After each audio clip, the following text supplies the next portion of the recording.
Okay, so we're here having a conversation about the Zambian Soccer League, and we want to just have a discussion, an honest discussion, where we look at the performance of our teams from the leagues, as well as the foreign players, as well as the national team. So, without prolonging things, we have been performing poorly. Muchibanza stadiums, our teams, our players have been lacking motivation. Our national team, that's the football, the male national team, they've been doing very bad. So I don't know, you as a soccer enthusiast, what can be the problem? What's the issue? So I think where we sit and where we are as a footballing nation, Zambians are crazy about football. Mm-hmm. They do love their football. I think there are a number of issues that are affecting our game. And I know it's a common tendency to just say, okay, it's this one factor and that's it. But if that was the one factor, we would have found it by now and probably sorted out our issues. So I think the problems that we have currently can be looked at from different points of view and different angles. At times, we've been in a good space. We've had to let go of certain coaches, and so there's that. We haven't had a team that would, especially when we speak of the national team, a team that we've held consistently over a long period. Because each time we've had to bring in a new coach, that new coach has had new players to make a whole new squad. And that new squad plays together for maybe 5-6 internationals, which is like maybe a year and a half thereabout. We are booting that coach out. The next coach that comes along, and especially with the local coaches, this is always a thing that a local coach will do. When a new coach comes in, he has obviously these people who have relationships with certain players, and in most times you see them maintaining those relationships with a player, even at the national team, in spite of a player's performance, and that goes on to negatively affect the team as a whole. So it's a number of issues. It's not because of a lack of talent. That is just one thing that we need to get off the table. It's not because we lack talent. I mean, would you say that being a Zambian soccer fan myself, aba yellow ku at the Davis Stadium, that's my team. I've seen the how Zambia performed after 2012, after winning AFCON. Panomba, we even forgetting that we won AFCON. That's how far and how long we haven't played such good soccer. So what would you attribute that? You've talked about the coaches, yes. You've talked about the transitioning in there. I've understood the issue of transitioning. There hasn't been a proper transitioning. We saw in terms of administration, Kalusha Bwalya to Kamanga. Then it seems like Kamanga had his boys, Kalusha Bwalya had his boys, and Nama Loyal it's like politics. People are playing chess. And speaking of these individuals with their different camps, Christopher Katongo was launching a football it's a book. He was launching a book, and there was a lot of talk, and also talked about being not paid, after that 2012 winnings. Is it a financial thing? Is it administrators? What's the situation? Well, when we talk of finances, I mean it's the world's worst kept secret. I mean, in terms of finances into our game, especially on the local front, we could do better. I mean, we are a country that only has 2 club competitions. That's the league and the ABSA Cup. For a long time, I think the fans alike have been crying for a third or a fourth cup competition, but there's no sponsorship. So when it comes to finances, yes, we do not have as much money as we would like in our game, which could affect different aspects of the game as well, player development, because from where you are, if you are making enough money to sustain you, you will be able to put in your best and do better. So there is that issue of player welfare. Are we taking care of our players? how much money is in the league. Of course, the Kamanga administration, I think one of the things that they campaigned on was that they were going to bring more cup competitions. We are a couple of years into the Kamanga administration, and we still only have the ABSA Cup to speak of. So when we say there are a number of factors, we need to, as fans, we need to kind of sit down and look at each one of those factors, as opposed to just we need to resist the temptation of saying the issue is with. Now, for me, why I picked on financial, the financial aspect of the game is because one of the big clubs in Zambia, Nkana Football Club, just last year, was going through major dramatic financial constraints. Yeah, they had to sell off some key players, just to keep they almost got relegated. Yeah. So like I said, when we talk of finances with our game, we have to understand that this is a topic which is diverse, because most of those clubs that we look at, if you are looking at from a European perspective, for example, they do not solely rely on sponsorship or club sponsorship. So they do generate revenue in other means. They have TV stations that are generating revenue. They have fans, merchandising, and the like. Our kind of football space is kind of limited, so we don't really have the luxury to a club to make so much money off selling their merchandise. Even in Ghana that you mentioned, one of the biggest clubs in Zambia, if not the biggest club in Zambia, arguably the most widely supported club, if it's having issues, financial constraints, what about a lower team with very limited support? So in terms of finances, yes, we could use a lot more injection of funds into our game. We don't have that right now. We have to make do with what is there. So now it's about, if you do not have the luxury of the resources, how do you best harness the talent and bring that talent together so that that talent can get you the results that you need? I think that's what we need to be looking at as football fans or administrators or those people who are closely linked to these clubs. Yeah. So now, just mentioning, I would like to mention just a few clubs that have got, the past years that have made headlines or, some scandals of money situations. Lusaka Dynamos, one of them, they bought a player from Botswana, and things didn't end well. Buildcon as well, there were similar situations of money. So now, in terms of these clubs, for me, I would like to understand how they are, structured in a way that the financial aspects, because like you said, Nkana is arguably one of the biggest, if not the biggest teams in the country, and to hear a team like Nkana is, almost going bankrupt. They are selling players left, right, and center.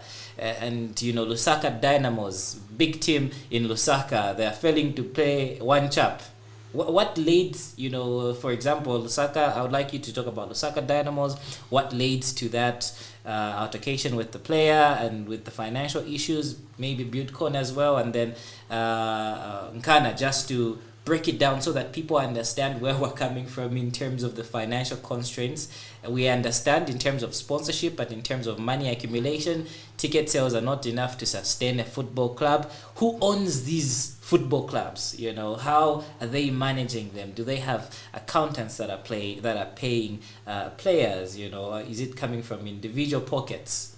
So mostly, if you look at the teams in our local league, in the setup, you'll find that most of them are sponsored by parastatals, or it's either it's a service team or it's owned by a company, a private company that is backing the team and the like.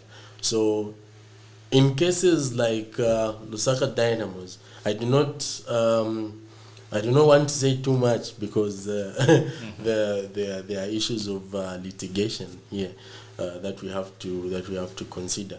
But where a certain club is sponsored and handled by an individual, more than likely when that individual faces some challenges here and there, you may find that they do have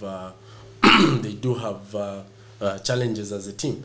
I'll talk of something which is in the public space, which is common knowledge to most people, especially with regards to Lusaka Dynamos. I think the stories and the murmurs of financial problems at Lusaka Dynamos have been there for the past 3-4 years. Every soccer fan that watches our local league will tell you this.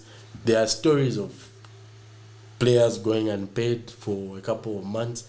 Recently, most players left Lusaka Dynamos. A lot of key players. There was a mass exodus of players recently from Lusaka Dynamos. They did rebuild, got a few players from their feeder teams because they had established a structure where they had a lot of their feeder teams, and they are surviving. They are still there. They are fulfilling their fixtures. We would have to go and sit down and look at their balance sheets to really determine the extent to which Lusaka Dynamos is struggling at the moment. Buildcon is the same thing. A lot of speculation here and there, but I think the Buildcon situation is kind of similar with what is happening with Lusaka Dynamos. So, to a certain extent, you say money is at the very core of most of these teams not performing well when it comes to the local league, obviously, and when they go and play in continental club competition. I'll give you an example of Zesco United. When Zesco United in the most recent past enjoyed a lot of good sponsorship, I think they went all the way to the semi-finals, or was it the quarter-finals of the CAF Champions League. That tells you to say, if we have a team that is well-sponsored and well-backed, definitely we can be out there and we can compete against the best in Africa and the world. So it's the same thing with the national team. People will say, oh, there's this, that. But the thing is, we have the talent.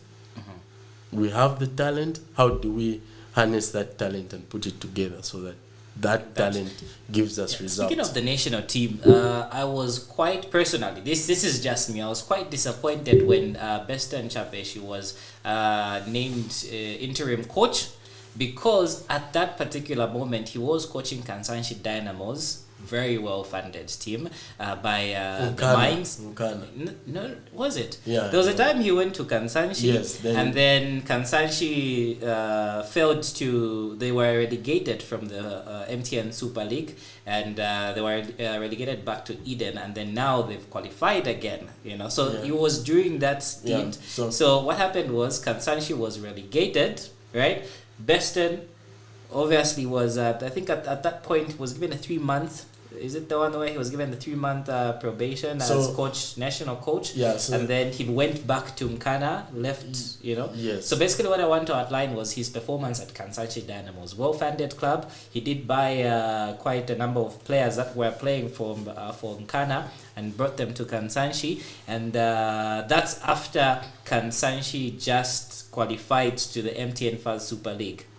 So when Beston came in, he kind of made a bit of some reshuffles, and the team was relegated back, so his performance was bad, and then we brought him to the national team. So that's just, we're going to come back to that. So I want to look at the relationships. We've talked about the financial aspect. Now we're getting to the players and the coaches. What role do they play in the development of the game, the progression of the game? Do you think Zambian coaches and Zambian players are putting in efforts and are, creating good relationships so that they see the game move forward? Yeah, well, I mean, relationships are there. In football, I guess you need a certain kind of relationship to be established for you to to move forward or to. But I think mostly whenever we've had a local coach at the helm of the Chipolopolo, I think this has been very evident in the recent past. The issue of relationship with the coach comes in, and that is where it's a little bit tricky, because at times we are having coaches choose relationships with players in spite of the performance of the national team. Now, this is a funny, to me as a football fan, this is a funny scenario, because if I have you as a player who I trust, I mean, we've seen it before. There are coaches who have had a player who they coach at their club come to the national team with them. They coach that player at their club, but they put that player on the bench. But when it comes to the national team, that player starts. So now the question is how is that player starting ahead of everyone else when at your own club you put that player on the bench? So I think if we're going to sacrifice the performance of a team to safeguard relationships, which is very common with Zambian coaches, there's also a thing of grudges. If I do not like you, I'm not going to play you. It doesn't matter, you can score 30, 20 goals, doesn't matter your performance. If you have a difference with me, I'll blacklist you. Personal differences. Is it what happened with Basil? Basil has been scoring games from Power to Mkana, and when last did he feature for the national team? So would we say those things are...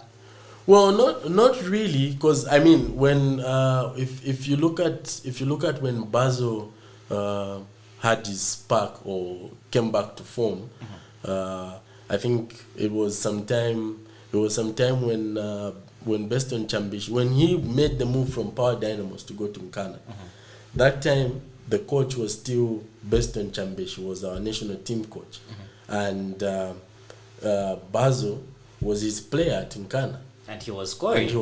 But he was not featuring in the national team. No, he wasn't. So I meant to believe there must be some kind of a good standing either way between Basil and Beston Chambish, because he's still his player. So was the coach sabotaging the national team?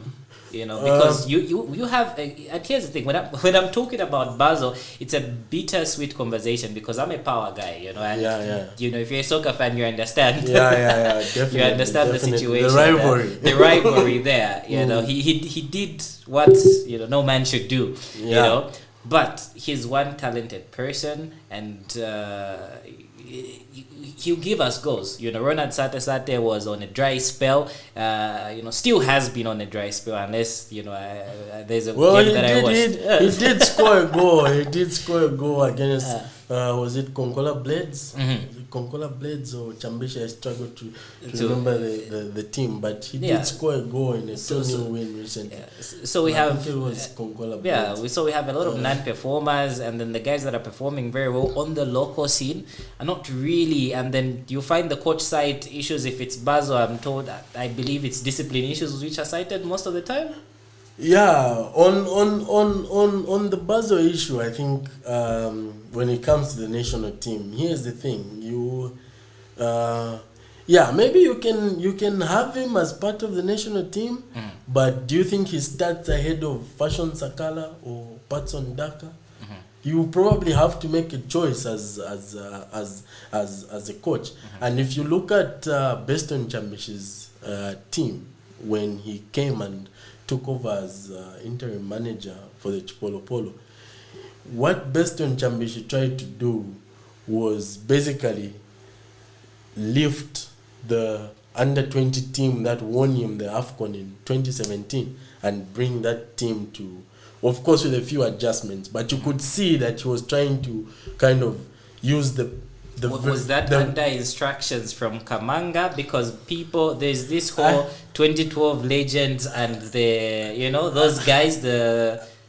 Was he, or maybe it's the coach, and then we're blaming Kamanga for it? In that instance, I wouldn't know the relationship between Kamanga and, but I would be very hesitant to point a finger at Kamanga.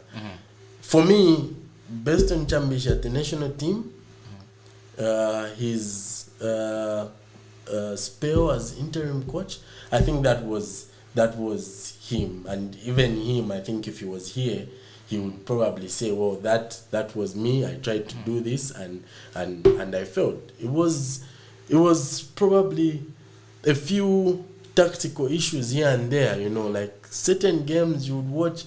I think the game against Tunisia, we played against Tunisia at the Levi Mwanawasa Stadium.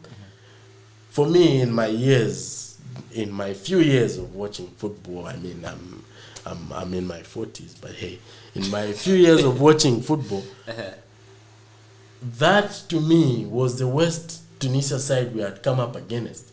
They had nothing to offer. They were just playing. Hence, but you know what they did? They scored 2 goals.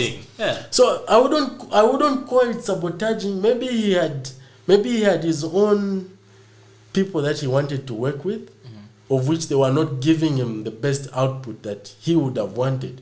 Now, it's at that point that a coach, if you have any other player outside of your selected players, that is why you now look to another player and try to bring them in and say, hey, perhaps this player will do better here. You cannot.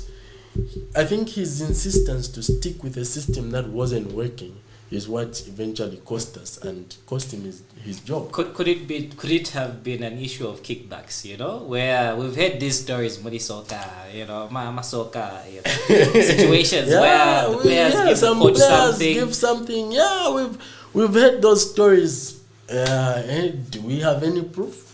We don't, but we can only speculate. The best that we can do is speculate. Obviously, you ask yourself, but why do you constantly play this player? Are you trying to... others have said some other players are trying to market them so that you can sell them, maybe get a cut and things like that. So all that is speculation. When a team doesn't perform, it opens the door for speculation to come in. So we as fans, we expect a certain output. When we don't get that, we are going to question, hey, why is player X always in the national team, despite him not giving the best output? And so those are some of the dynamics that are at play when it comes to such instances. Yeah, so much to talk about, so many things to talk about. I think in a nutshell, we have talked about majority of these things. We have talked about the national team, and I think not to mention his name too much, but then he's the most recent coach that we've had as Zambia. When we look at our players, now moving away from the coaches, when we look at our players, are they putting in a lot of work to ensure that they make Zambia proud? We saw the Chipolopolo. We saw how Barbara Banda and the team did show some level of fire and fight in them, but represented us very well. But we haven't seen that in the men's team for a long time. We want Patson Daka, Sakala Fashion Jr. to score goals, yet the other teams, the other players are not putting in their level best. What could be the reason to the low morale, maybe, if I can say that is the case? So I think when it comes to players giving their all and players really, it's at a personal level. As a player, to put on that jersey and represent your national team, it should be a thing of pride for you, and you should definitely go out there and give your all and leave everything on the pitch. But then, to a greater extent, the buck stops with the coach, because at the end of the day, if I put you in there and you do not give me the output that I expect, it's up to me to say, you're not going to play, or I'll need to look for someone else. So there are players who you can tell the commitment is there, but Patson Daka cannot do it alone. Fashion Sakala cannot do it alone. So we sort of need a team that we can mold and sort of have a cohesive unit that plays together and wants to win for each other. Look at the 2012 team. Everyone wanted to win. You could see it in them. They were playing for each other. They were there on the pitch. This doesn't matter who comes in. They are playing for the team. They have a common goal. It's, of course, maybe something else motivated them. Maybe they were a motivated group of players.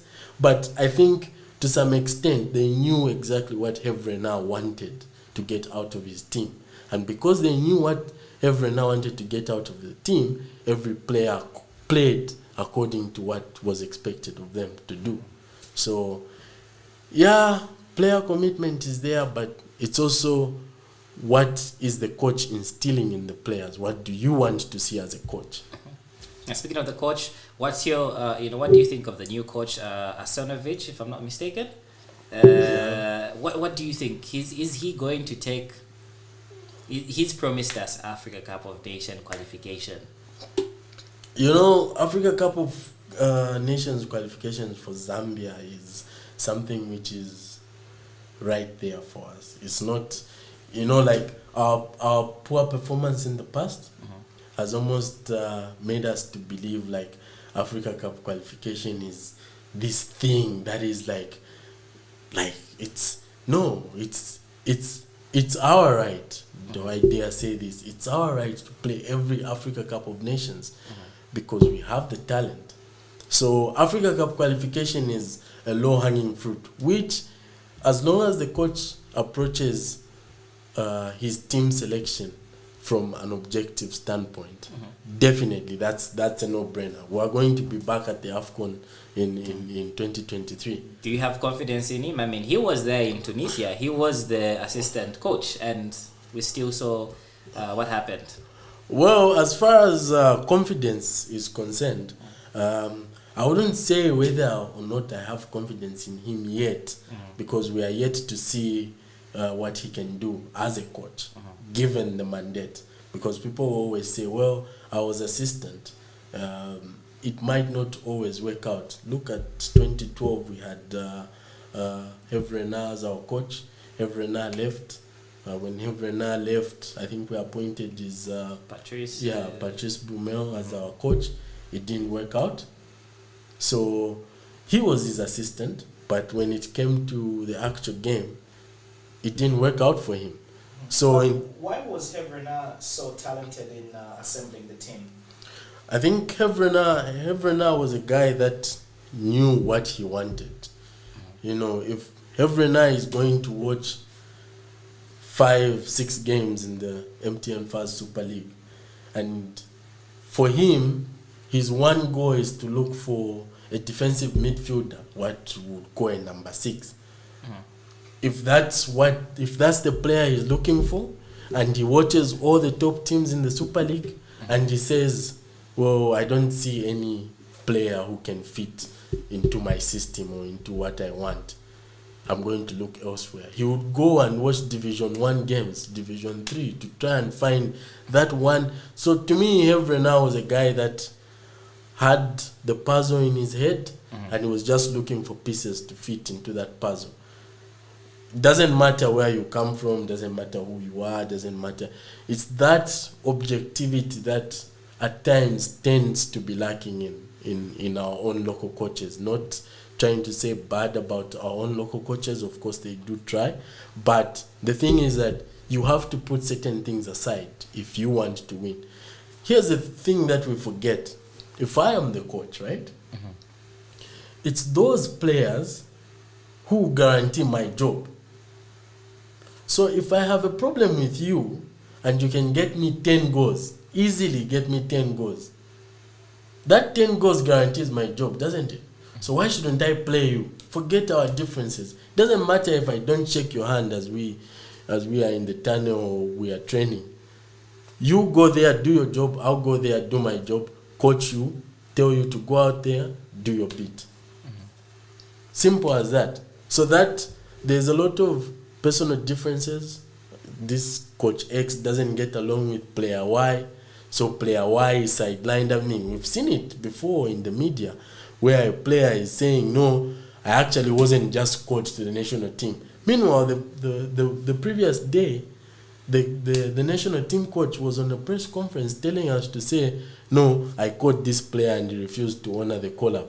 Next day, news headline, it's there in the papers, no, we were not called. So when it comes to local coaches, some of them there are a lot of those personal conflicts, interactions, and things like that. But Herve Renard is a guy coming from outside, doesn't worry about all those things. For him, he just wants players that he'll put together and they'll do the job.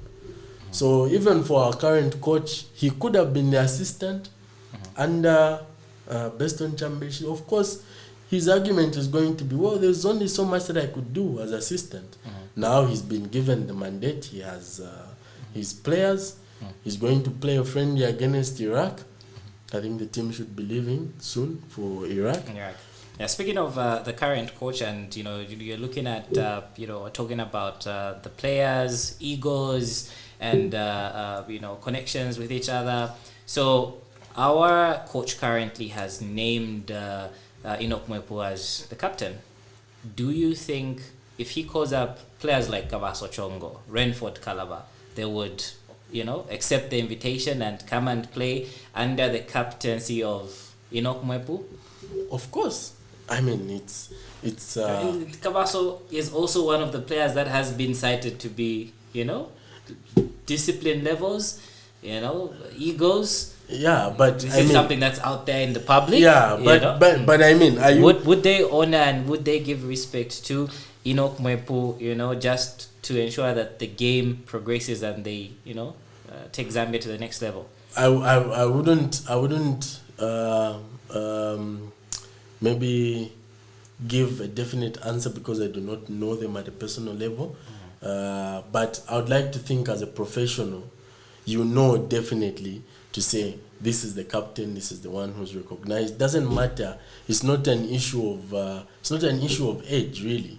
I mean, we had Neymar Jr. for Brazil, who was their captain at the 2014 World Cup. You had other senior players there, David Luiz and them. They played under him. He was a youngster.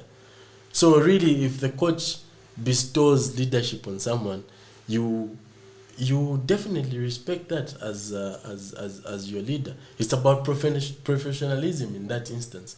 It's not even about, oh no, I'm older than you, so definitely no. It's not an African culture thing. No, it should be. Zambia. No, it's a job. It's a job. In as much as we are being entertained, people are actually doing a job. It's a job. At the end of the day, they are going to get paid for it. So they need to have that professionalism. Now, speaking of that, I've always wanted to know, is it true at Vena Kamanga they've removed pictures of the 2012 winning team and hanged when the under-20s that won the...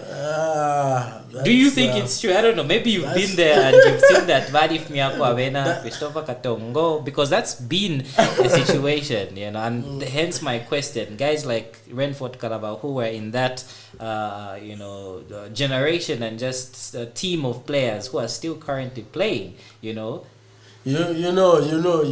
thing I'll give as a solution to all that, all these things here and there, people say this and that.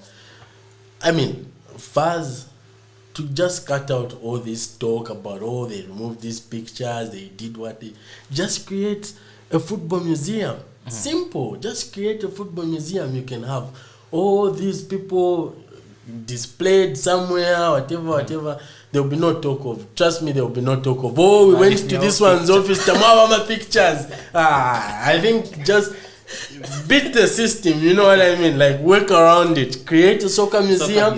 Say, okay, you want to see those pictures, go to the soccer museum. But to answer your question, I do not know. I haven't been. I've been to Football House, but I haven't been in that. I haven't. I know I haven't.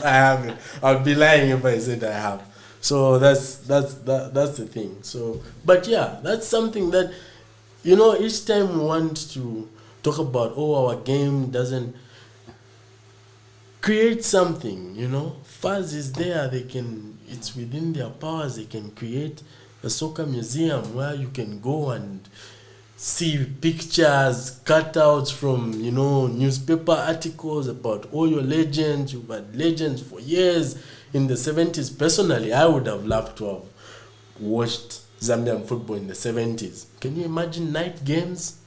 This time around, we have to play at 13 hours. The sun is right there, you know. Like, I would have really loved to have watched some of those legends that we talk about. If I cannot watch them, the closest thing I can get is maybe seeing their exploits in the museum, seated somewhere, and I go there and I see, oh, okay, so this is Jericho Shinde, this is what, you know, and it keeps a legacy. At the end of the day, you also generate funds as an association. You also cut out the stories of, no, we've been removed, we're not there. Us who've never been there, who believe? We'll say, Tamuava, because the people that have been there have said those things are not there. So